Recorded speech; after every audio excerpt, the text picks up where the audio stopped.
الحمد لله حمدا كثيرا طيبا مباركا لله الواحد القهار المؤمن الجبار المهيمن الغفار غافر ذنب وقابل التوب له الكتاب إليه الإياب وعليه الحساب نحمده ونستعينه ونؤمن به ونتوكل عليه ونعوذ بالله من شرور أنفسنا ومن سيئات أعمالنا من يهده الله فلا مضل له ومن يضلل فلا هادي له وأشهد أن لا إله إلا الله وحده لا شريك له وأشهد أن محمدا عبده ورسوله أرسله بالهدى ودين الحق ليظهره على الدين كله ولو كره المشركون اللهم صل على محمد وعلى آل محمد كما صليت على إبراهيم وعلى آل إبراهيم إنك حميد مجيد اللهم بارك على محمد وعلى آل محمد كما باركت على إبراهيم وعلى آل إبراهيم إنك حميد مجيد أما بعد فإن خير الكلام كلام الله وخير الهدي هدي محمد صلى الله عليه وسلم وشر الأمور محدثاتها وكل محدثة بدعة وكل بدعة ضلالة يا أيها الناس أوصيكم وإياي بتقوى الله أعوذ بالله السميع العليم من الشيطان الرجيم يا أيها الذين آمنوا اتقوا الله حق تقاته ولا تموتن إلا وأنتم مسلمون بسم الله الرحمن الرحيم فحملته فانتبذت به مكانا قصيا فأجاءها المخاض إلى جذع النخلة قالت يا ليتني مت قبل هذا وكنت نسيا منسيا ആദരണീയരായ വിശ്വാസികളെ, സഹോദരന്മാരെ, സഹോദരികളെ, കാരുണ്യവാനായ അള്ളാഹുവിന്റെ കൽപ്പനകളെയും നിർദ്ദേശങ്ങളെയും ശ്രദ്ധിക്കണമെന്നും സൂക്ഷിക്കണമെന്നും തഖ്വയോടുകൂടെ ജീവിക്കണമെന്നും ഓർമ്മപ്പെടുത്തുകയാണ്, ശക്തിയായി വസീയത്ത് ചെയ്യുകയാണ്. പരിശുദ്ധ ഖുർആനും പ്രവാചക തിരുമേനി സല്ലല്ലാഹു അലൈഹി വസല്ലം തങ്ങളുടെ ചര്യകളുമനുസരിച്ച് ജീവിതങ്ങളെ ക്രമപ്പെടുത്തി നമ്മെ പിരിഞ്ഞ വിശ്വാസികളായ സഹോദരീ സഹോദരന്മാർ, അള്ളാഹു അവരുടെ ജീവിതങ്ങളിൽ വന്നുപോയ വീഴ്ചകൾ പുറത്തു കൊടുക്കുകയും കാരുണ്യവാനായ റബ്ബ് സുബ്ഹാനഹു വ തആല നമ്മയും അവരെയും പരലോകത്ത് സ്വർഗ്ഗത്തിൽ ഒരുമിച്ച് കൂട്ടുകയും ചെയ്യുമാറാകട്ടെ. പരിശുദ്ധ ഖുർആൻ പല മഹാന്മാരുടെയും പേരുകൾ പരാമർശിച്ച കൂട്ടത്തിൽ സ്ത്രീകളുടെ ഇടയിൽ നിന്ന് സ്ത്രീനാമമായി മറിയം ബീവിയെക്കുറിച്ച് മാത്രമാണ് ഒരാളെ പേരെടുത്തു പറയുക എന്ന് പറയുന്നത് അയാൾക്കുള്ള മഹത്വമാണ്. നബി സല്ലല്ലാഹു അലൈഹി വസല്ലം തങ്ങൾ ഉബയ്യ് ഇബ്നു കഅബ് റളിയല്ലാഹു അൻഹുവോട് പറഞ്ഞു, സൂറത്തുൽ ബയ്യിന താങ്കളെ ഓതിക്കേൾപ്പിക്കാൻ അല്ലാഹു എന്നോട് ആവശ്യപ്പെട്ടിരിക്കുന്നു. ഉബയ്യ് ഇബ്നു കഅബ് റളിയല്ലാഹു അൻഹു ആ സമയത്ത് തിരിച്ചു ചോദിക്കുന്ന ഒരു ചോദ്യമുണ്ട്, വസമ്മാനി, എന്റെ പേര് പറഞ്ഞോ? അല്ലാഹു എന്റെ പേര് പറഞ്ഞോ? നഅം, താങ്കളുടെ പേര് പറഞ്ഞിട്ടാണ് താങ്കളെ സൂറത്തുൽ ബയ്യിന ഓതി കേൾപ്പിക്കാൻ ആവശ്യപ്പെട്ടത്. ഫബക്ക, അപ്പൊ അദ്ദേഹം കരയുന്നുണ്ട്. അല്ലാഹ് പേര് പറഞ്ഞു എന്ന സന്തോഷം കൊണ്ട് അദ്ദേഹം കരയുന്നുണ്ട്. പരിശുദ്ധ ഖുർആനിൽ പ്രവാചകന്മാരുടെയൊക്കെ പേരുകൾ നമുക്ക് കാണാം. ആ കൂട്ടത്തിൽ 19-ാം അധ്യായത്തിന്റെ പേര് സൂറത്ത് മറിയം എന്നാണ്. മറിയം ബീവിയെ അവിടെ മാത്രമല്ല, പരിശുദ്ധ ഖുർആനിൽ ഒരുപാട് ആയത്തുകളിൽ മറിയം ബീവി പരാമർശിക്കപ്പെട്ടിട്ടുണ്ട്. മറിയം ബീവി ആരാണ്? മറിയം ബീവിയിൽ നിന്ന്, അവരുടെ ത്യാഗപൂർണമായ ജീവിതത്തിൽ നിന്ന് നമുക്ക് പഠിക്കാനുള്ള സന്ദേശങ്ങൾ എന്താണ്? സുലൈമാൻ നബി അലൈഹി ഇസ്ലാമയുടെ സന്താന പരമ്പരയിലാണ് പ്രവാചകന്മാരിൽ, ഇസ്രായേലിലേക്ക് പറഞ്ഞേക്കപ്പെട്ട പ്രവാചകന്മാരിൽ സക്കരിയ അലൈഹിസ്സലാം ഉണ്ടാകുന്നത്. സക്കരിയ അലൈഹിസ്സലാം വിവാഹം ചെയ്തത്, കല്യാണം കഴിച്ചത് ഇമ്രാൻ കുടുംബത്തിൽ നിന്ന്. സക്കരിയ നബി അലൈഹി ഇസ്ലാമയുടെ കാലഘട്ടത്തിൽ ജീവിച്ച വളരെ പ്രസിദ്ധമായ, അന്നത്തെ കാലഘട്ടത്തിൽ വളരെ പേരുകേട്ട ഒരു കുടുംബമാണ് ഇമ്രാൻ കുടുംബം. ഇമ്രാൻ എന്ന് പറയുന്ന വ്യക്തിയും അദ്ദേഹത്തിന്റെ ഭാര്യ ഹന്നയും, അവർക്ക് മക്കളുണ്ടായിരുന്നില്ല. അവർ ഒരുപാട് കാലം അള്ളാഹുവിനോട് പ്രാർത്ഥിക്കുന്നുണ്ട്, മക്കളെ വേണം എന്ന് പറഞ്ഞവർ അള്ളാഹുവിനോട് പ്രാർത്ഥിക്കുന്നുണ്ട്. അങ്ങനെയാണ് അവരുടെ ഒരുപാട് കാലത്തെ കാത്തിരിപ്പിനും പ്രാർത്ഥനകൾക്കും ശേഷമാണ് ഇമ്രാന്റെ ഭാര്യ ഹന്ന ഗർഭിണിയാകുന്നത്. അന്ന് ആളുകൾക്ക് പള്ളിയിലേക്ക് നേർച്ച നേരുന്നതിൽ ഒരു സമ്പ്രദായമുണ്ട്. ജനിക്കാൻ പോകുന്ന കുഞ്ഞിന് പല കാരണങ്ങൾക്ക് പല നിയ്യത്തുകൾ വെച്ച് ആളുകൾ പള്ളിക്ക് നേർച്ച ചെയ്യും. ബൈത്തുൽ മുഖദ്ദസാണ് അവരുടെ പള്ളി എന്ന് പറയുന്നത്. ആ ബൈത്തുൽ മുഖദ്ദസിലേക്ക് ഇമ്രാന്റെ ഭാര്യ ഹന്ന തന്റെ കുഞ്ഞിനെ നേർച്ചയാക്കുകയാണ്. ഞാൻ പ്രസവിച്ചു കഴിയുമ്പോ ആ കുഞ്ഞിനെ പള്ളിക്ക് കൊടുക്കുക എന്ന് പറഞ്ഞാൽ പള്ളിയുടെ പരിപാലനത്തിനും പള്ളിയുടെ ശുശ്രൂഷകൾക്കുമൊക്കെ വേണ്ടി കുഞ്ഞിനെ പള്ളിക്ക് കൊടുക്കുന്ന ഒരു സമ്പ്രദായം അന്നത്തെ കാലഘട്ടത്തിൽ ഉണ്ടായിരുന്നു.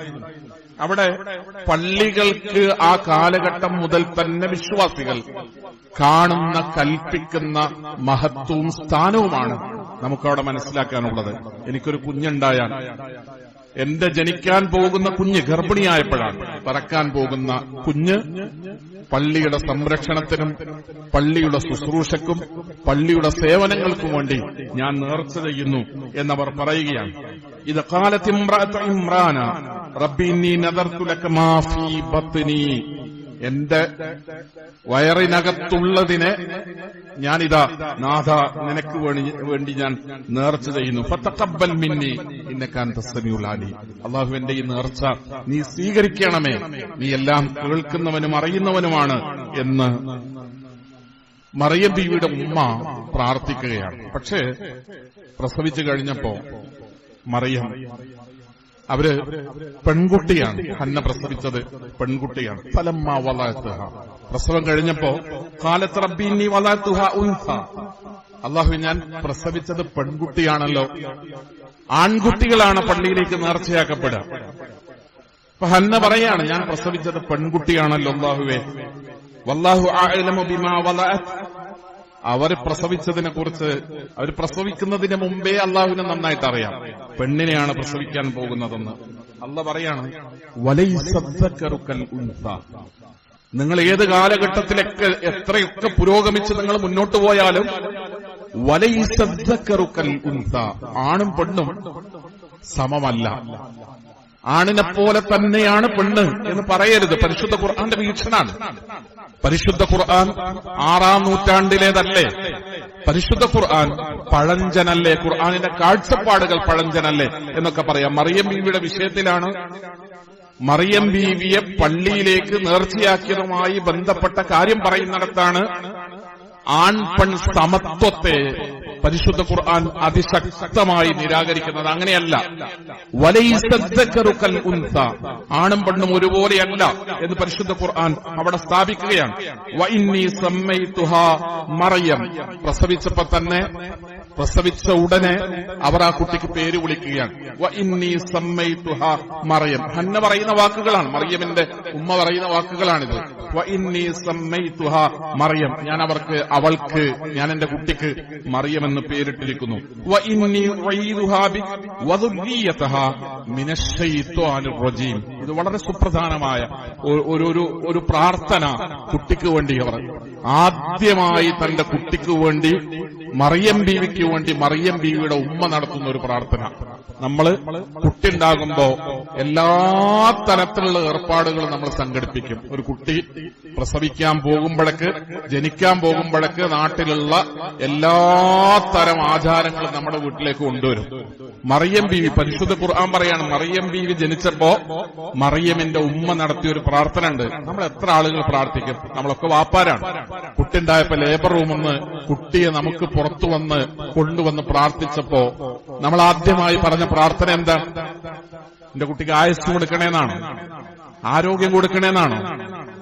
എന്താണ്? കുഞ്ഞിനെ പ്രസവിച്ചിട്ട ഉമ്മ ആദ്യമായി തന്റെ അടുത്തേക്ക് കുളിപ്പിച്ച് കുട്ടിയെ കൊണ്ടുവന്ന് ചേർത്തിക്കിടത്തിയപ്പോ ഉമ്മ എന്താണ് ആദ്യമായി പ്രാർത്ഥിച്ചത്?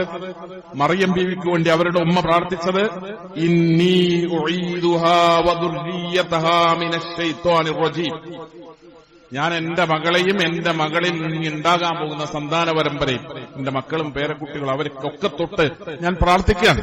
എന്താണ് പ്രാർത്ഥിക്കുന്നത്? മിനശ് ശൈത്വാനിർ റജീം, പൈശാചികമായ ഉപദ്രവങ്ങൾ, ശൈത്താന്റെ ദുർബോധനങ്ങളിൽ എന്റെ മകളോ മക്കളുടെ മക്കളോ പേരക്കുട്ടികളോ പെട്ടുപോകുന്നതിനെ കുറിച്ച് ആദ്യത്തെ പ്രാർത്ഥനയാണ്. കുഞ്ഞ് ജനിച്ചിട്ട് ഒരു കുട്ടി ഉണ്ടായിട്ട് ആ കുട്ടിയുടെ ഉമ്മ അവർക്ക് വേണ്ടി നടത്തുന്ന ആദ്യത്തെ പ്രാർത്ഥനയാണ്. പരിശുദ്ധ ഖുർആൻ ആ പ്രാർത്ഥന എടുത്തുദ്ധരിക്കുകയാണ്. മക്കൾക്ക് വേണ്ടി പ്രാർത്ഥിക്കുന്ന ഏറ്റവും ആദ്യമായി റസൂൽ പറഞ്ഞിട്ടുണ്ടത് സല്ലല്ലാഹു അലൈഹി വസല്ലം. ഈ പ്രാർത്ഥന, ഹന്നയുടെ പ്രാർത്ഥന, മറിയമിനും മക്കൾക്കും വേണ്ടി സ്വീകരിക്കപ്പെട്ടിട്ടുണ്ട്. റസൂൽ പറയാണ് ഈ പ്രാർത്ഥന സ്വീകരിക്കപ്പെട്ടിട്ടുണ്ട്. എല്ലാ കുട്ടികളും പിറന്നുടനെ കരയുന്നത് ശൈത്താന്റെ കുത്തുകൊണ്ടാണ്. അതാണ് റസൂലിന്റെ പ്രയോഗമാണ്. കുട്ടികൾ കരയുന്നത് ശൈത്താന്റെ കുത്തുകൊണ്ടാണ്. പിറന്ന ഉടനെ കരയുന്ന കുട്ടികൾ ശൈത്താന്റെ കുത്തുകൊണ്ടാണ്. നിങ്ങൾ ആ കുട്ടികൾക്ക് വേണ്ടി ശൈത്താനെതിരെ പൈശാചികമായ ഉപദ്രവം എന്റെ കുട്ടിക്കുണ്ടാകല്ലേ എന്ന് പറഞ്ഞുകൊണ്ട് പ്രാർത്ഥിക്കണം എന്ന് റസൂലുള്ളാഹി സ്വല്ലല്ലാഹു അലൈഹി വസല്ലം നമ്മളെ പഠിപ്പിക്കുന്നത് നമുക്ക് കാണാൻ കഴിയും. അതുകൊണ്ട് പ്രിയപ്പെട്ടവരെ, സഹോദരങ്ങളെ, സഹോദരിമാരെ, മറിയം ബീവി നമുക്കൊന്നാമതായി നടത്തുന്ന പ്രാർത്ഥന പൈശാചികമായ ഉപദ്രവങ്ങളില്ലാതെ മറിയം ബീവിയാണെങ്കിലും ഈസാ അലൈഹി ഇസ്ലാം ആണെങ്കിലും ഒക്കെ ഈ ലോകത്തവർ ജീവിച്ചതിന്റെ പ്രധാനപ്പെട്ട ഒരു കാരണം ഉമ്മയുടെ പ്രാർത്ഥനയായിരുന്നു എന്ന് പ്രവാചക തിരുമേനി സല്ലല്ലാഹു അലൈഹി വസല്ലം നമ്മളെ പഠിപ്പിക്കുകയാണ്. അതുകൊണ്ട് തന്നെ നമ്മുടെ മക്കൾക്ക് വേണ്ടി പ്രാർത്ഥിക്കണം എന്നാണ്. അത് ആ പ്രാർത്ഥന എന്തിനു വേണ്ടിയാകണം എന്നുപോലും പ്രവാചക തിരുമേനി സല്ലല്ലാഹു അലൈഹി വസല്ലം നമ്മളെ പഠിപ്പിക്കുകയാണ്. ഈ കുട്ടിയെ നേർച്ചയനുസരിച്ച് പള്ളിയിലേൽപ്പിച്ചു. പള്ളിയിലേൽപ്പിക്കുമ്പോ പള്ളിയുമായി ബന്ധപ്പെട്ട അതിന്റെ കാര്യങ്ങൾക്കൊക്കെ നേതൃത്വം നൽകുന്ന സക്കരിയ അലൈഹിസ്സലാം അടക്കമുള്ള ഒരു വലിയ പണ്ഡിത വ്യൂഹമുണ്ട്. കുറെ ആളുകളുണ്ട്. അപ്പോ അവർക്കിടയിൽ നറുക്കിട്ടെടുത്തിട്ടാണ് ആരാണ് മറിയമിന്റെ സംരക്ഷണം ഏറ്റെടുക്കേണ്ടത്. നറുക്കിട്ടെടുത്ത് ആ നറുക്കെടുപ്പിൽ അതിന്റെ ഉത്തരവാദിത്തം ലഭിച്ചത്, ആ ചുമതല ഏൽപ്പിക്കപ്പെട്ടത് സക്കരിയ അലൈഹിസ്സലാമക്കാണ്. പരിശുദ്ധ ഖുർആൻ പറയുന്നുണ്ട്, ഫതഖബ്ബലഹാ റബ്ബുഹാ ബിഖബൂലിൻ ഹസനിൻ വഅംബതഹാ നബാതൻ ഹസനൻ വകഫലഹാ സക്കരിയ. സക്കരിയ നബിയാണ് മറിയമിന്റെ സംരക്ഷണം. പള്ളി ചെറിയ കുട്ടിനെ നേർച്ചയാക്കിയിട്ട് ആ കുട്ടിയെ പള്ളിയിൽ ഏൽപ്പിക്കുമ്പോ ആ കുട്ടി ഏറ്റെടുത്ത് പള്ളിയിൽ അവളുടെ കാര്യങ്ങളൊക്കെ നോക്കി എല്ലാവരുടെയും ഒരു ലാളനയേറ്റ്, പള്ളിയിലുണ്ടായിരുന്ന മുഴുവൻ ആളുകളുടെയും ലാളനയേറ്റ് മിഹ്റാബിനോട് തൊട്ടാണ് മറിയം ബീവി ചെറുപ്പകാലം ചെലവഴിക്കുന്നത്. ബൈത്തുൽ മുഖദ്ദസിന്റെ മിഹ്റാബിന് തൊട്ടാണ് മറിയം ബീവിയുടെ ചെറുപ്പകാലം കടന്നുപോകുന്നത്. ആ സമയത്ത് മറിയം ബീവിയുടെ അടുത്ത് ചെല്ലുമ്പോ സാധാരണ നാട്ടിൽ കിട്ടാത്ത ഭക്ഷണങ്ങൾ മറിയം ബീവിയുടെ അടുത്തുണ്ടാവും. തണുപ്പ് കാലത്ത് മാത്രം കിട്ടുന്ന പഴവർഗ്ഗങ്ങളും മറ്റൊക്കെ ഉഷ്ണകാലത്തും മറിയം ബീവിന്റെ അടുത്തുണ്ടാവും. തിരിച്ചുണ്ടാവും. ഇത് കാണുമ്പോ മറിയം ബീവിയോട് സക്കരിയ അലൈഹിസ്സലാം ചോദിക്കുകയാണ്. അദ്ദേഹം ചോദിച്ചു, യാ മറിയം അന്നാലക്കി ഹാദാ, ഇതാരാണ് കൊണ്ടുവന്നു തന്നത്? ഈ ഭക്ഷണം ആരാണ് കൊണ്ടുവന്നു തന്നത്? ഖാലത്ത് ഹുവ മിൻ ഇൻദില്ലാ. മറിയം ബീവി പറയാണ്, പള്ളിയിൽ താമസിക്കുന്ന മറിയം. ഒരു യുക്തിവാദിക്ക് ബോധ്യപ്പെടില്ല. ബുദ്ധി മാത്രം വെച്ച് മതത്തളക്കുന്ന ആളുകൾക്ക് ഇത് മനസ്സിലാവൂല. മഹാന്മാരായ ആളുകൾക്ക്, കറാമത്തുള്ളവർക്ക്, വലിയകളായ ആളുകൾക്ക് അള്ളാഹു അവരിലൂടെ മോചിതത്ത് പ്രകടിപ്പിക്കും എന്ന വിശ്വാസമുള്ളവരൊക്കെ ഇത് ബോധ്യപ്പെടും. എങ്ങനെയാണ് സക്കരിയ അലൈഹിസ്സലാം അറിയാതെ വിശിഷ്ടമായ ഭക്ഷണങ്ങൾ നിനക്ക് കിട്ടുന്നത്? സക്കരിയ നബി അലൈഹിസ്സലാം തന്നെ ചോദിക്കാൻ, ഹുവ മിൻ ഇൻദില്ലാ ഇന്നല്ലാഹ യർസുഖു മൻ യശാഉ ബിഗൈരി ഹിസാബ്. മറിയം ബീവിക്ക് ആഹാരം കൊടുത്തതിനെ പറ്റി പറഞ്ഞിട്ട് മറിയം ബീവിക്ക് ആഹാരം കൊടുത്ത അത്ഭുതത്തെ, ആ പരാമർശത്തെ അള്ളാഹു അവസാനിപ്പിക്കുന്നത് നമ്മളോടൊരു കാര്യം പറഞ്ഞിട്ടാണ്. എന്താണെന്നറിയോ? ഹക്കും ബാത്തിലും നോക്കാതെ അന്നത്തിനു വേണ്ടി ഓടുന്ന ആൾക്കാരുണ്ട്. നമ്മളിപ്പോ ഈ നട്ടോട്ടത്തിനിടക്ക് ഇത് പലിശയാണോ, വാങ്ങാൻ പാടുണ്ടോ, കൊടുക്കാൻ പാടുണ്ടോ, ഇങ്ങനെ കച്ചവടം ചെയ്യാൻ പറ്റുമോ, അങ്ങനെ കച്ചവടം ചെയ്യും, ഇതൊക്കെ കൂടി നോക്കി അന്നത്തെ കാലത്ത് ജീവിക്കാൻ പറ്റുമോ? നമുക്ക് കുറെ വാദങ്ങളുണ്ട്, നമ്മുടെ ഇടയിൽ നിൽക്കുന്ന കുറെ വർത്താനങ്ങളുണ്ട്. അല്ല പറയാണ്, സംരക്ഷണം ഏറ്റെടുത്ത സക്കരിയ അലൈഹിസ്സലാം അറിയാതെ മറിയം ബീവിയുടെ മുമ്പിലേക്ക് നാട്ടിലെവിടെയും ലഭിക്കാത്ത വിശിഷ്ടമായ ഭക്ഷണ പദാർത്ഥങ്ങൾ എത്തിച്ചു കൊടുത്ത റബ്ബ് പറയാണ്. എങ്ങനെയാണ് ആ ഭക്ഷണം വന്നത്? ആരാ കൊണ്ടുവന്നു കൊടുത്തത്? എങ്ങനെയാണ് ആ ഭക്ഷണം എവിടുന്നാ കിട്ടിയത്? അതിനൊന്നും ഉത്തരമില്ല. ഹുവമിൻ എന്തില്ല, അള്ള തന്നതാണ് എന്ന മറുപടി അള്ള തരും.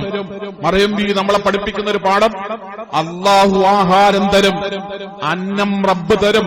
ഹറാമിലൂടെ പോയാലേ, മറ്റോനെ വഞ്ചിച്ചാലേ, ഒരാളുടെ സ്വത്ത് ഏതെങ്കിലും നിലക്ക് വളഞ്ഞ വഴിയിലൂടെ തിരിച്ചെടുത്താലേ, ഏതെങ്കിലും ഒരാളെ പറ്റിച്ചാലേ ഇന്നത്തെ കാലത്ത് ജീവിക്കാൻ പറ്റൂ എന്നത് അള്ളാഹുവിന്റെ ദീനിന്റെ പാഠമല്ല, അത് പിശാചിന്റെ പാഠമാണ്.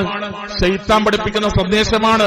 മറിയം ബീവി നമുക്ക് നൽകുന്ന ഒരു വലിയ മെസ്സേജാണത്. എനിക്ക് ഭക്ഷണം കിട്ടി. എവിടുന്ന? ഹുവ മിൻ ഇൻദില്ലാ, അള്ളാന്റെ അടുക്കൽ നിന്ന്. എന്നിട്ട് പറയാണ്, ഇന്നല്ലാഹ യർസുഖു മൻ യശാഉ ബിഗൈരി ഹിസാബ്. അളവും കണക്കും നോക്കാതെ ഉപജീവന മാർഗം വിശാലമാക്കി തരാൻ കഴിയുന്നവൻ അള്ളാഹുവാണ്. നമ്മളത് വിശ്വസിക്കോ? അങ്ങനെ ഭരമേൽപ്പിക്കോ? പടച്ചോനിൽ തവക്കുല് ചെയ്യോ? എങ്ങനെ പോയി എവിടേക്ക് എന്തൊക്കെ കുടുങ്ങിയാലും ദീനിന്റെ ചട്ടന്റെ ഉള്ളിൽ നിന്നാ മതി, റിസ്ക് പടച്ചോൻ തന്നോളും. അങ്ങനെ തവക്കുൽ ചെയ്യോ നമ്മള്?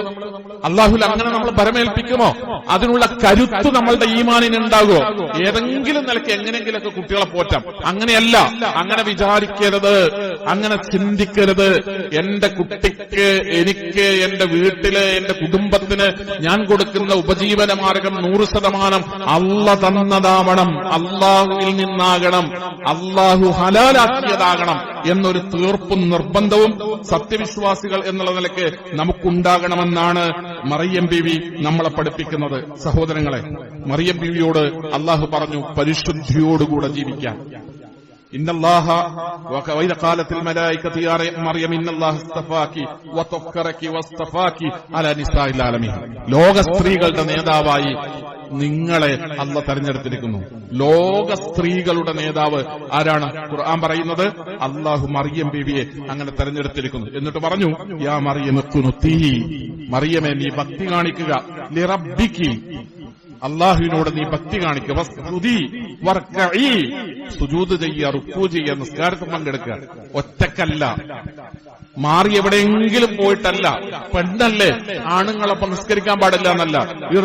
വർക്കഈ, സ്ത്രീയായിട്ട് അവര് മാത്രമാണുള്ളത്. വർക്കഈ, നീ നമസ്കരിക്കണം, മഅർ റാക്കിഈൻ, നമസ്കരിക്കുന്നവരുടെ കൂടെ.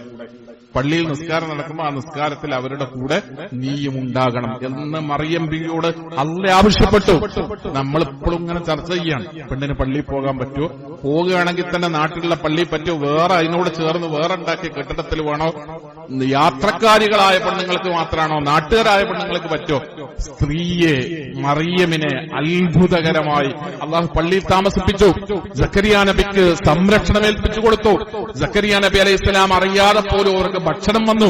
നിസ്കരിക്കാനും സുജൂദ് ചെയ്യാനും ഭക്തിയോടുകൂടെ ജീവിക്കാനും മറിയമിനോട് അള്ളാഹു ആവശ്യപ്പെട്ടു. എന്നാൽ മുതിരുമ്പോ, കുറച്ച് പ്രായമാകുമ്പോൾ അവർ പള്ളിയിൽ നിന്ന് താമസം മാറുന്നുണ്ട്. പള്ളിയോട് കിഴക്കു ഭാഗത്തേക്ക് അവർ താമസം മാറി എന്നാണ് പരിശുദ്ധ ഖുർആൻ നമ്മളെ പഠിപ്പിക്കുക. വദ്കുർ ഫിൽ കിതാബി മറിയം ഇദ് ഇൻതബദത് മിൻ അഹ്ലിഹാ മകാന ശർഖിയ്യ ഫത്തഖദത് മിൻ ദൂനിഹിം ഹിജാബ്. ഒരു മറ സ്വീകരിക്കുകയും ചെയ്തു. മുതിർന്നപ്പോ ഒരു മറ, മറിയം ഒരു പെണ്ണായി മുതിർന്നപ്പോ, വളർന്നു വലുതായപ്പോ അവരൊരു മറം, ഒരു ഹിജാബ് സ്വീകരിക്കുകയും ചെയ്തു. ഫഅർസൽനാ ഇലൈഹാ റൂഹന. അപ്പോഴാണ് ജിബ്രീൽ അലൈഹിസ്സലാം അവരെ സന്ദർശിക്കുന്നത്. മനുഷ്യരൂപത്തിൽ ജിബ്രീൽ അവരുടെ അടുത്തേക്ക് ചെല്ലുന്നത്. ഫതമത്തല ലഹാ ബശറൻ സവിയ്യ, ഒരു പൂർണ്ണ മനുഷ്യന്റെ രൂപത്തിൽ ജിബ്രീൽ അലൈഹിസ്സലാം മറിയമിന്റെ മുന്നിൽ പ്രത്യക്ഷപ്പെട്ടു. അപ്പൊ അവര് പറഞ്ഞു, മറിയം ബീവി, അള്ളാഹു പരിശുദ്ധി അടയാളപ്പെടുത്തിയ, മഹത്വം പറഞ്ഞ, വിശ്വാസിനികളായ ലോകസ്ത്രീകളുടെ നേതാവായി അള്ളാഹു അവതരിപ്പിച്ച മറിയം ബീവി. അവരെന്താ പറഞ്ഞത്? ഇന്നി അഊദു ബിർറഹ്മാനി മിൻക ഇൻ കുന്ത തഖിയ്യ, ഞാൻ അള്ളാഹുവിനോട് ശരണം തേടുന്നു.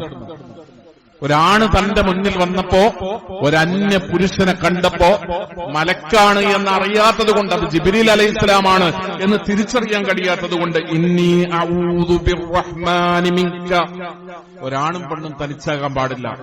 മറിയം ബീവി പഠിപ്പിക്കാൻ അവിടെ ശൈത്താൻ വരും.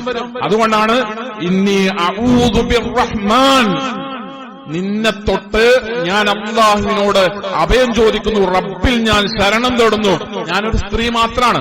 എന്റെ അടുത്തൊരു പുരുഷൻ വന്ന ഘട്ടത്തിൽ ഇന്നി അഊദു ബിർറഹ്മാൻ, ഒരാണിനോട് തനിച്ചാകുന്ന സാഹചര്യങ്ങൾ ഉണ്ടാകാൻ പാടില്ല.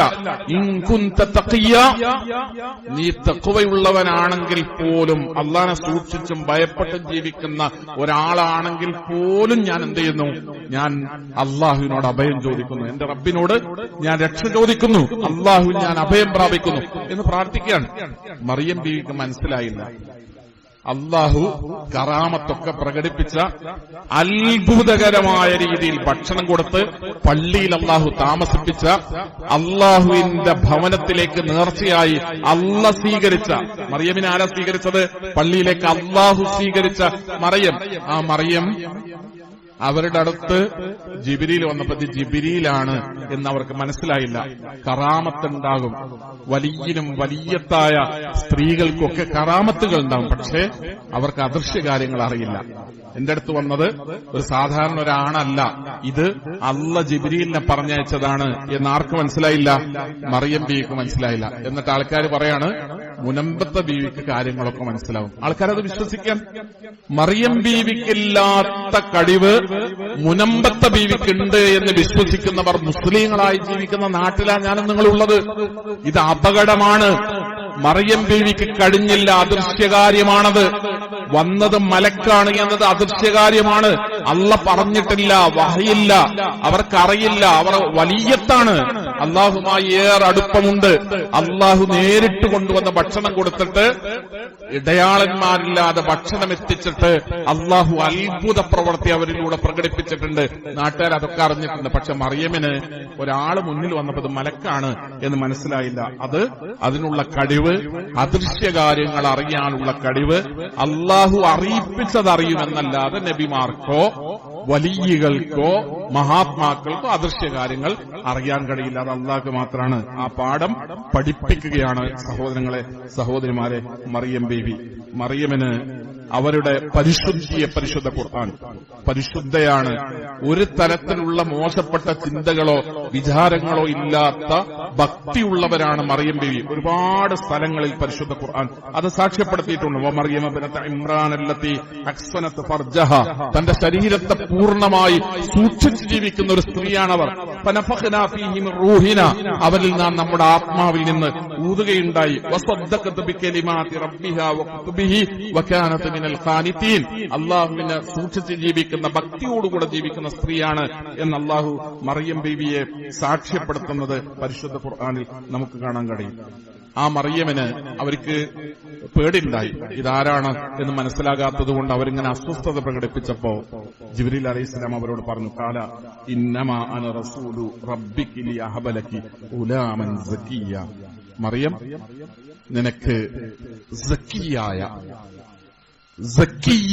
ഒരു കുട്ടി ഉണ്ടാകണം, സുന്ദരനായ ഒരു കുട്ടി ജനിക്കാൻ പോകുന്നു എന്നല്ല പറയുന്നത്. മറിയം, നല്ല ആരോഗ്യമുള്ള ഒരു കുട്ടി ഉണ്ടാകാൻ പോകുന്നു എന്നല്ല പറയുന്നത്. നമ്മളെന്താ ചിന്തിക്കുക? എനിക്കൊരു കുട്ടി ഉണ്ടാകുമ്പോ നല്ല ചുറുക്കുണ്ടാകണം കുട്ടിക്ക്, എനിക്കൊരു കുട്ടി ഉണ്ടാകുമ്പോ കുട്ടിക്ക് നല്ല ആരോഗ്യം ഉണ്ടാകണം.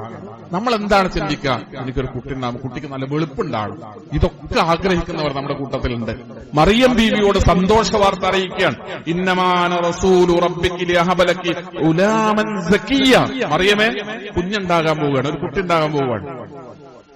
ഗുലാമൻ സക്കിയ, പരിശുദ്ധനായ, നല്ല സംസ്കാരമുള്ള, നല്ല തസ്കിയത്തുള്ള ഒരു കുട്ടി നിനക്കുണ്ടാകാൻ പോവുകയാണ്. അത്ഭുതമാണത്. അന്നായകൂനു ലി ഉലാമുൻ വലം യംസസ്നി ബശറുൻ വലം അകു ബഅയ്യ. ഞാൻ എന്റെ ജീവിതത്തിൽ ഒരു വൃത്തികേടിനും പോയിട്ടില്ല, ഒരാണും എന്റെ ശരീരത്തെ തൊട്ടിട്ടില്ല. മറിയം ബീവി പറയാൻ, ഒരാണും എന്റെ ശരീരത്തെ തൊട്ടിട്ടില്ല, പിന്നെ എങ്ങനെയാണ് എനിക്കൊരു കുട്ടി ഉണ്ടാവുക? ഖാല കദാലിക ഖാല റബ്ബുക ഹുവ അലയ്യ ഹയ്യൻ. അള്ളാഹുവിന് അത് എളുപ്പമാണ് എന്ന് അള്ളാഹു പറഞ്ഞിരിക്കുന്നു. വലിനജഅലഹു ആയത്തൻ ലിന്നാസ്, ഇത് ജനങ്ങൾക്കൊരു ദൃഷ്ടാന്തമായി നിന്നിലൂടെ പിറക്കാൻ പോകുന്ന കുഞ്ഞിലൂടെ അള്ളാഹു അത്ഭുത പ്രവർത്തനം നടത്തുകയാണ്. വറഹ്മത്തൻ മിന്ന, ഇത് അള്ളാഹുവിൽ നിന്നുള്ള കാരുണ്യമാണ്. വകാന അംറൻ മഖ്ലിയ, ഇതൊക്കെ തീരുമാനിക്കപ്പെട്ടു കഴിഞ്ഞു മറിയം, ഇതെല്ലാം റബ്ബ് തീരുമാനിച്ചു കഴിഞ്ഞു എന്ന് മറിയം ബീവിയെ ആശ്വസിപ്പിക്കുകയാണ് ജിബ്രീൽ അലൈഹിസ്സലാം. അവർ ഗർഭിണിയാകുന്നു, അവർക്ക് പ്രയാസങ്ങൾ ഉണ്ടാകുന്നു, അവർ പ്രസവവേദന ആയി അവർ വീട്ടിൽ നിന്നിറങ്ങുമ്പോ അള്ളാഹു അവരോട് പറഞ്ഞു, മറിയം, ഞാൻ നിനക്ക് ഭക്ഷണത്തിനു വേണ്ടി സൗകര്യം ചെയ്തിട്ടുണ്ട്. ഫഹമലതുഹു ഫന്തബദത് ബിഹി മകാനൻ ഖസിയ ഫഅജാഅൽ മഖാൽ, പ്രസവവേദന വന്നു. അവര് ആ പ്രസവവേദനയായിട്ട് ഇലാ ജിദിഇൻ നഖ്ല, ഒരു ഈത്തപ്പനയുടെ അടുത്ത് വന്നു. ഖാലത് യാ ലൈതനി മിത്തു ഖബ്ല ഹാദാ വകുന്തു നസിയം മൻസിയ. ഈത്തപ്പനയുടെ അടുത്ത് വന്നിട്ട് ദുർബലയായ പൂർണ്ണഗർഭിണിയായ പ്രസവവേദനയുള്ള മറിയമിനോട് അള്ളാഹു ഈത്തപ്പന കുളിക്കാൻ ആവശ്യപ്പെടുക. ഈത്തപ്പന നല്ല ആരോഗ്യമുള്ള ഒരു ചെറുപ്പക്കാരൻ കുളിക്കിയാൽ ഈത്തപ്പനയിൽ നിന്ന് എത്ര ഈത്തപ്പഴം താഴെ വീഴും? തെങ്ങിനെ പോലുള്ള ഒരു മരമാണ് ഈത്തപ്പന, നമുക്കതറിയാം. പക്ഷേ മറിയം ബീവിക്ക് അള്ളാഹു ഭക്ഷണം കൊടുക്കുകയാണ്. ആ ഭക്ഷണം കൊടുക്കുമ്പോ മറിയമിനോട് എത്ര ദുർബലയാണെങ്കിലും മറിയമിന്റെ ഭാഗത്തു നിന്നുള്ളൊരു എഫേർട്ട്, മറിയമിന്റെ ഒരു പരിശ്രമം, എത്ര ദുർബലായിക്കോട്ടെ, ഉപജീവന മാർഗമെന്ന് പറയുന്നത് നമ്മുടെ അധ്വാനത്തിന് അള്ളാഹു നൽകുന്നതാണ്. ഉപജീവന മാർഗമെന്ന് പറയുന്നത് പരിശ്രമിച്ചാൽ കിട്ടുന്നതാണ്. ഉപജീവന മാർഗമെന്ന് പറയുന്നത് പണിയെടുത്താലാണ് അതുണ്ടാവുക എന്ന് പഠിപ്പിക്കുക. മറിയം ബീവിയോട് പറയാണ്, എത്ര ദുർബലമാണെങ്കിൽ ആ മരം പിടിച്ചു കുലുക്കാൻ.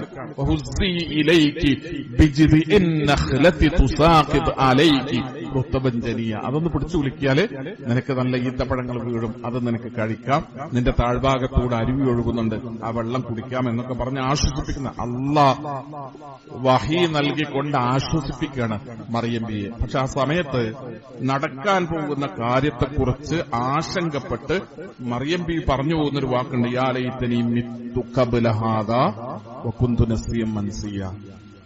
ഇങ്ങനെയാണ് മരിച്ചുപോയിരുന്നെങ്കിൽ, ആളുകളൊക്കെ എന്നെ മറന്നുപോയെങ്കിൽ എത്ര നന്നായേനെ എന്ന് പറയാണ് മറിയം ബീവി.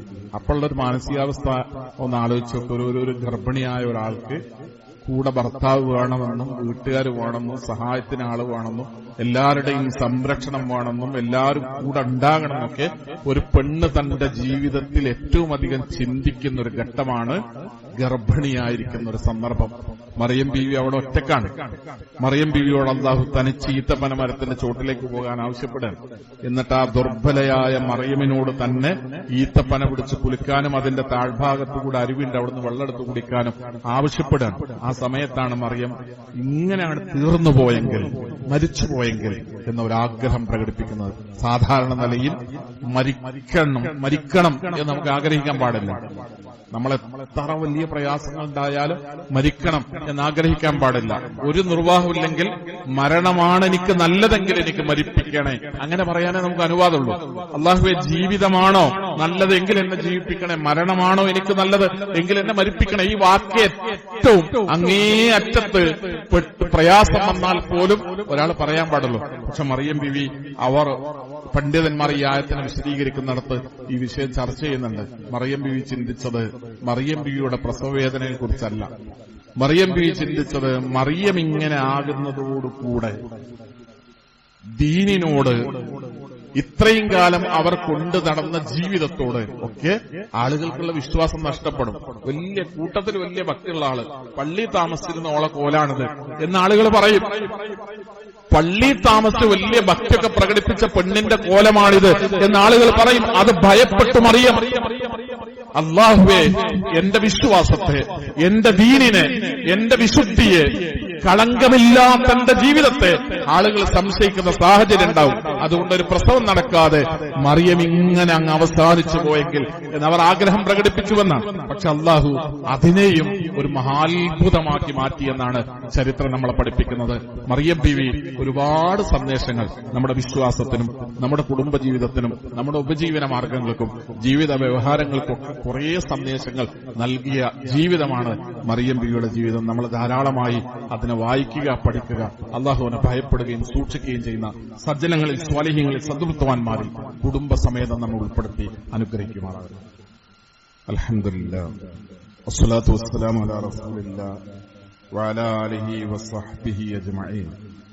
ആദരണീയരായ വിശ്വാസികളെ, സഹോദരന്മാരെ, സഹോദരികളെ, അള്ളാഹുവിനെ സൂക്ഷിച്ച് ജീവിക്കണമെന്ന് ഒരിക്കൽ കൂടി ഓർമ്മപ്പെടുത്തുകയാണ്, ശക്തിയായി വസിയത്ത് ചെയ്യുക. എന്താണോ മറിയം ബീവി ഭയപ്പെട്ടത് അത് തന്നെ സംഭവിച്ചു. ആളുകൾ ഖാലൂ യാ മറിയം ലഖദ് ജിഇതി ശൈഅൻ ഫരിയ യാ ഉഖ്ത ഹാറൂന മാ കാന അബൂകി ഇംറഅ സൗഇൻ വമാ കാനത് ഉമ്മുകി ബഗിയ. ആൾക്കാർ പറയാൻ തുടങ്ങി, എത്ര നല്ല ഉമ്മാന്റെ മോളാണ്, ബാപ്പ എത്ര നല്ല മനുഷ്യരാണ്, ആ നല്ല മനുഷ്യന്റെ, ആ നല്ല ഉമ്മയുടെ മകളായിട്ട് മറിയം നീ ഇങ്ങനെ ചെയ്തല്ലോ. ആൾക്കാർ അങ്ങനെ പറയാൻ തുടങ്ങി. അപ്പോഴാണ് അവർ ഈസാ അലൈഹി ഇസ്ലാമയിലേക്ക് പ്രസവം കഴിഞ്ഞപ്പോ ഈസാ അലൈഹി ഇസ്ലാമയിലേക്ക് അവർ ചൂണ്ടിയത് ഖാലു, അവർ പറഞ്ഞു, കൈഫ നുകല്ലിമു മൻ കാന ഫിൽ മഹ്ദി സുബിയ്യ. ഈ കുട്ടിനെ ചൂണ്ടിക്കാണിച്ചിട്ട് തൊട്ടിൽ കിടക്കുന്ന കുട്ടി ഞങ്ങളോട് എന്ത് പറയാനാണ്, ഞങ്ങൾ എന്താ അവനോട് ചോദിക്കാനാണ്. ആ സമയത്ത് തൊട്ടിൽ കിടന്നുകൊണ്ട് ഈസാ അലൈഹി ഇസ്ലാം തന്റെ ഉമ്മയുടെ പവിത്രതയെ, തന്റെ ഉമ്മയുടെ ദീനിന്റെ പവിത്രതയെ, തന്റെ ഉമ്മാക്ക് അല്ലാഹു കൊടുത്ത സംരക്ഷണത്തെ, തന്റെ ഉമ്മയിലൂടെ അല്ലാഹു വെളിപ്പെടുത്തിയ അത്ഭുതത്തെ എല്ലാം വെളിപ്പെടുത്തിക്കൊണ്ട് തൊട്ടിൽ കിടന്ന് മറിയം ബിവി ചൂണ്ടിക്കാണിച്ചപ്പോ ഈസാ അലൈഹിസ്സലാം സംസാരിച്ചു. അല്ലാഹു പറഞ്ഞു മറിയമിനോട്, ആളുകൾ എന്ത് ചോദിച്ചാലും എനിക്ക് നോമ്പാണ്, ഞാൻ സംസാരിക്കുകയില്ല, ഞാൻ നോമ്പെടുത്തിരിക്കുകയാണ്, വ്രതമാണ്, മൗനവ്രതത്തിലാണ് ഞാൻ എന്ന് പറഞ്ഞാൽ മതി. ആരോടും ഒരു മറുപടി, ഒരു വിശദീകരണം കൊടുക്കണ്ട എന്നല്ല ആവശ്യപ്പെട്ട് മറിയമിനോട് നീയായി ഒന്നും ജനങ്ങൾക്ക് വിശദീകരിച്ചു കൊടുക്കണ്ട. അപ്പോഴാണ് അവർ കുഞ്ഞിനെ ചൂണ്ടിക്കാണിച്ചത്. ഈസാ അലൈഹിസ്സലാം തൊട്ടിൽ കിടന്നിട്ട് ഈസാ നബി പറഞ്ഞു, ഇന്നി അബ്ദുള്ള, ഞാൻ അള്ളാഹുവിന്റെ അടിമയാണ്. ആതാനിയൽ കിതാബ വജഅലനി നബിയ്യ, വരാൻ പോകുന്ന ഒരു പ്രവാചകനാണ്. അള്ളാഹു എനിക്ക് വേദഗ്രന്ഥം നൽകി. വജഅലനി മുബാറകൻ ഐനമാ കുന്തു, ഞാൻ എവിടെയായിരിക്കുമ്പോഴും അള്ളാഹുവിന്റെ ബർക്കത്ത് എനിക്ക് കിട്ടും. അള്ളാഹു അനുഗ്രഹിച്ച ഒരാളാണ്, അള്ളാഹുവിന്റെ ബർക്കത്ത് കിട്ടിയ ഒരാളാണ് ഞാൻ ജന്മം കൊണ്ട് തന്നെ. വഔസാനി ബിസ്സലാ, തൊട്ടിൽ കിടന്നിട്ട് ഈസാ അലൈഹിസ്സലാം പറയാണ്, അള്ളാഹു എന്നോട് നമസ്കരിക്കണമെന്ന് വസിയത്ത് ചെയ്തിട്ടുണ്ട്. നമസ്കാരത്തിന്റെ പ്രാധാന്യത്ര. ഒരു നേരത്തെ നിസ്കാരം മുട്ടുപോകുമ്പോ നമ്മുടെ മാനസികാവസ്ഥ എന്താ? സുബൈ നമുക്ക് കിട്ടിയില്ല, എണീറ്റപ്പോ 7 മണിയായി, 7:30 മണിയായി. അന്നത്തെ മനസ്സെന്താ? വല്ല വേദനയും ബേജാറും അസ്വസ്ഥതയും. തൊട്ടിൽ കടന്നുകൊണ്ട് ഈസാ അലൈഹിസ്സലാം തന്നെ പരിചയപ്പെടുത്തിയിട്ട്, ഞാൻ അള്ളാഹുവിന്റെ അടിമയാണ്, അള്ളാഹു എനിക്ക് അനുഗ്രഹങ്ങൾ നൽകിയിരിക്കുന്നു എന്ന് പറഞ്ഞ് മൂന്നാമതായി അദ്ദേഹം പറയുന്നത് ഔസാനി ബിസ്സലാ, അള്ളാഹുവിനോട് നമസ്കാരം കൊണ്ട് വസിയത്ത് ചെയ്തിരിക്കുന്നു. വസ്സക്കാ, ദാനധർമ്മങ്ങൾ നൽകാൻ, സക്കാത്ത് കൊടുക്കാൻ അള്ളാഹു എന്നോട് ആവശ്യപ്പെട്ടിരിക്കുന്നു. മാദുംതു ഹയ്യാ, ജീവിച്ചിരിക്കുന്ന അത്ര കാലം നിസ്കരിക്കേണ്ടത്. എന്നാണ് ദാനധർമ്മങ്ങൾ ചെയ്യേണ്ടത്? ജീവിതകാലം മുഴുവനും. വബർറം ബിവാലിദതി വലം യജ്അൽനി ജബ്ബാറൻ ശഖിയ്യ, എന്റെ ഉമ്മാക്ക് നന്മ ചെയ്യാൻ, മാതാപിതാക്കൾക്ക് നന്മ ചെയ്യാൻ അള്ളാഹു എന്നോട് കൽപ്പിച്ചിരിക്കുന്നു. തൊട്ടിൽ കടന്നുകൊണ്ട് സംസാരിക്കുമ്പോ ഉമ്മയുടെ പരിശുദ്ധിയെക്കുറിച്ച്, എന്റെ ഉമ്മ ഒരു തെറ്റ് ചെയ്തിട്ടില്ല, എന്റെ ഉമ്മ നന്മ മാത്രമേ ചെയ്തിട്ടുള്ളൂ, എന്റെ ഉമ്മാന്റെ ജീവിതത്തിൽ കളങ്കങ്ങളില്ല, ഇതൊന്നുമല്ല. അത്ഭുതം പ്രകടിപ്പിക്കപ്പെട്ടാൽ തന്നെ മറിയമിന്റെ പരിശുദ്ധി ജനങ്ങൾക്ക് ബോധ്യപ്പെടും. ആ അത്ഭുതം പ്രകടിപ്പിക്കപ്പെടുക എന്ന് പറയുന്നത് പ്രസവിച്ചോണ്ട തൊട്ടിലിൽ കിടന്നൊരു കുട്ടിയുടെ സംസാരമാണ്. തൊട്ടിലിൽ കിടന്നിട്ട് ഒരു കുട്ടി സംസാരിക്കുമ്പോ കർമ്മങ്ങളുടെ കൂട്ടത്തിൽ ആ കുട്ടി ആദ്യം പറഞ്ഞത്, എന്നെ പ്രവാചകനാക്കിയിരിക്കുന്നു, എനിക്ക് അനുഗ്രഹങ്ങൾ നൽകിയിരിക്കുന്നു. മൂന്നാമതായി ഈസാ അലൈഹിസ്സലാം പറയുന്നത് വഔസാനി ബിസ്സലാ, എന്റെ റബ്ബനോട് നമസ്കാരത്തെക്കുറിച്ച് കൽപ്പിച്ചിരിക്കുന്നുവെന്നാണ്. സഹോദരങ്ങളെ, സഹോദരിമാരെ, വസ്സക്കാ, അള്ളാഹുവിനോട് ദാനധർമ്മത്തെക്കുറിച്ച് കൽപ്പിച്ചിരിക്കുന്നുവെന്ന്. മാതും തുഹയ്യ, ജീവിച്ചിരിക്കുന്ന അത്രയും കാലം. അഞ്ചാമത് അദ്ദേഹം പറയുന്നത് വബർറം ബിവാലിദതി, മാതാപിതാക്കളെ കുറിച്ച് അള്ളാഹു എന്നോട് വസിയത്ത് ചെയ്തിരിക്കുന്നുവെന്നാണ്. ഇതിലെല്ലാം വിശദീകരിക്കേണ്ടെന്ന ദീർഘമായി സംസാരിക്കേണ്ടുന്ന ഭാഗങ്ങളുണ്ട്. അള്ളാഹുവിനെ സൂക്ഷിക്കുന്ന, അള്ളാഹുവിനെ ഭയപ്പെടുന്ന, അള്ളാഹുവിന്റെ കൽപ്പനാ നിർദ്ദേശങ്ങൾ ശ്രദ്ധിച്ചും അനുസരിച്ചും പാലിച്ചും ജീവിക്കുന്ന സ്വാലിഹ്യങ്ങളിൽ, സജ്ജനങ്ങളിൽ, സദ്വർത്തവാന്മാരിൽ അള്ളാഹു നമ്മെ ഓരോരുത്തരെയും ഉൾപ്പെടുത്തി അനുഗ്രഹിക്കുമാറാകട്ടെ. അറിഞ്ഞുമറിയാതെയും ചെയ്തു പോയ ചെറുതും വലുതുമായ തെറ്റുകുറ്റങ്ങളും പാപങ്ങളും അള്ളാഹു നമുക്ക് പുറത്ത് മാപ്പാക്കി തരുമാറാകട്ടെ. പരലോകത്ത് ചെല്ലുമ്പോൾ നമ്മെ പിരിഞ്ഞുപോയ മാതാപിതാക്കളുടെ, സഹോദരന്മാരുടെ, ബന്ധുമിത്രാദികളുടെ കൂടെ പരലോകത്ത് സ്വർഗത്തിൽ ഒത്തുകൂടാൻ അള്ളാഹു നമ്മെ അനുഗ്രഹിക്കുമാറാകട്ടെ. തഖ്വയോടുകൂടെ ജീവിക്കാനും ഈമാനോടുകൂടെ മരണപ്പെടാനുമുള്ള സൗഭാഗ്യം അള്ളാഹു നമുക്ക് ഓരോരുത്തർക്കും പ്രദാനം ചെയ്യുമാറാകട്ടെ. രോഗികളായ സഹോദരീ സഹോദരന്മാർ അള്ളാഹു അവരുടെ രോഗങ്ങളെ ശിഫയാക്കി കൊടുക്കുമാറാകട്ടെ. അല്ലാഹുമ്മ ഫിൽ മുഅ്മിനീന വൽ മുഅ്മിനാത്ത് വൽ മുസ്ലിമീന വൽ മുസ്ലിമാത്ത് അൽ അഹ്യാഉ മിൻഹും വൽ അംവാത്ത് ഇന്നക മുജീബുദ് ദഅവാതി യാ ഖാദിയൽ ഹാജാത്ത്. അല്ലാഹുമ്മ അജിർനാ മിനൻ നാർ, അല്ലാഹുമ്മ അജിർനാ മിനൻ നാർ, അല്ലാഹുമ്മ അജിർനാ മിനൻ النار اللهم أعز الإسلام والمسلمين وأذل الشرك والمشركين اللهم أعز الإسلام والمسلمين وأذل الشرك والمشركين اللهم أعز الإسلام والمسلمين وأذل الشرك والمشركين ربنا اصرف عنا عذاب جهنم إن عذابها كان غراما إنها ساءت مستقرا مقاما ربنا آتنا في الدنيا حسنة وفي الآخرة حسنة وقنا عذاب النار